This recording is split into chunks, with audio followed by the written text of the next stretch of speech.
Welcome back to the NFL Players Podcast.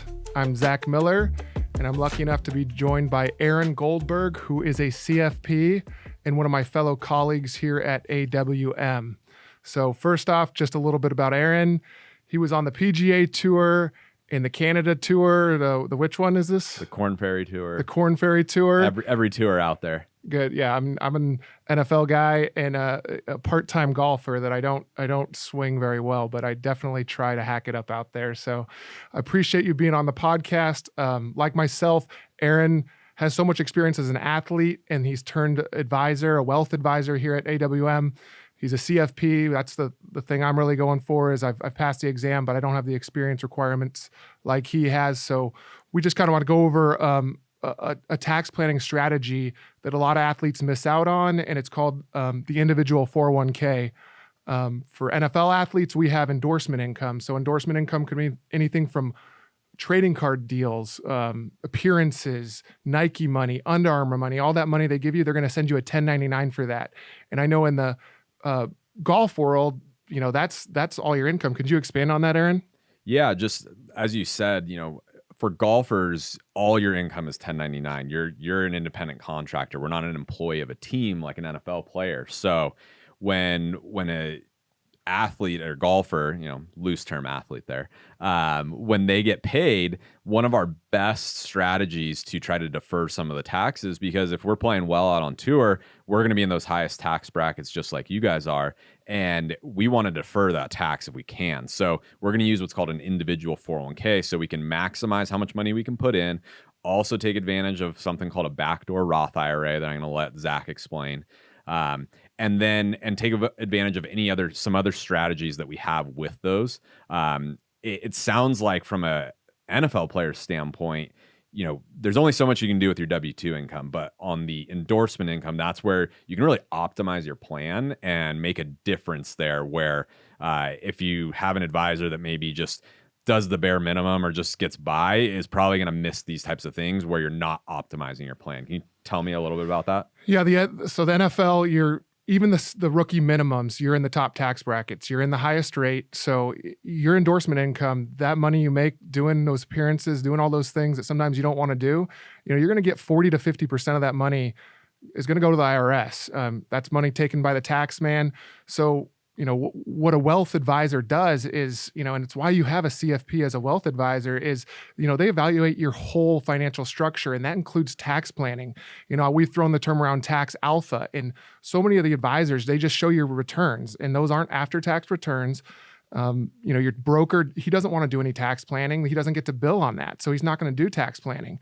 And I know from my personal experience that I had a broker at Merrill Lynch and I had a CPA, and the broker thinks it's the CPA's job, and the CPA, they want to be, they don't really want to get into that. They just want to file your taxes. So the fact that you can have a coordinated strategy that actually, brings home money, there's real tax savings, and you can defer that into that individual 401k. And so I want any NFL athlete to really just stop, check your financial accounts. NFL players, look, do you have an individual 401k? If you don't have an individual 401k, it's a type of account. Your advisor is really not doing a good job for you.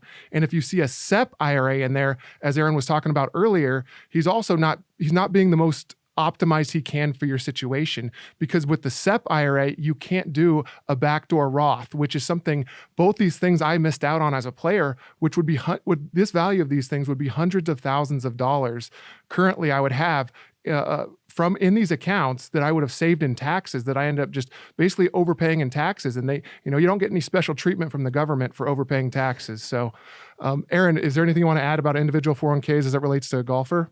No, I think as it relates to a golfer, it's a pretty similar situation. Our income fluctuates, so there's one other way that we can optimize it in terms of if we have a down year, maybe this comes into play if you're an NFL player that maybe you get hurt and you're not under contract, so you don't have much income that year. Maybe you do have an endorsement contract that's still valid for the year. You can do what's called a Roth 401k that year where you're paying your taxes, but now that money's tax-free. So in the future, you have a big account that's growing, that's all tax free. So it gives us a little bit more flexibility than the SEP IRA does. And that's why when we say, a SEP IRA is okay, but it's just not the optimal way to do this for an athlete. And that's where we see the generic advice kind of carry over if your advisor's not, doing best practices for an athlete. So you mentioned that you had a broker at Merrill Lynch and a CPA. Does that mean, so did you actually have an individual 401k or a SEP IRA back then? No, I essentially missed out on, tax savings. It's real value that had a chance to use compounding to grow into even bigger values. Because all that money, the earlier you can do it in your career as an NFL player, take that endorsement income, you can defer, large amounts every year of that endorsement income, save on the taxes, invest it the right way. And that's what a wealth advisor really should be doing. That's what you're not going to get at Morgan Stanley, Merrill Lynch, UBS. They're not going to be doing this kind of integrated tax planning. And it's something I would have benefited from as a player that once you miss out on it for the year, end of the year is the deadline to be able to open one of these individual 401ks. So if you miss out on the end of the year deadline, you don't have a chance to contribute for that year. So it's really something that's time sensitive. It requires an expert and a team of experts, which you have to gather that team of experts like we have here at AWM. We implement that in the golf side, the baseball side, the football side, and we really tailor that expertise to the individual needs of our athletes. So I think with that, we'll just go ahead and we'll see you next week. Glad you could join us. I do want to say, if you have any comments, any critiques, I love them. Send me an email, whatever it takes. Until next time.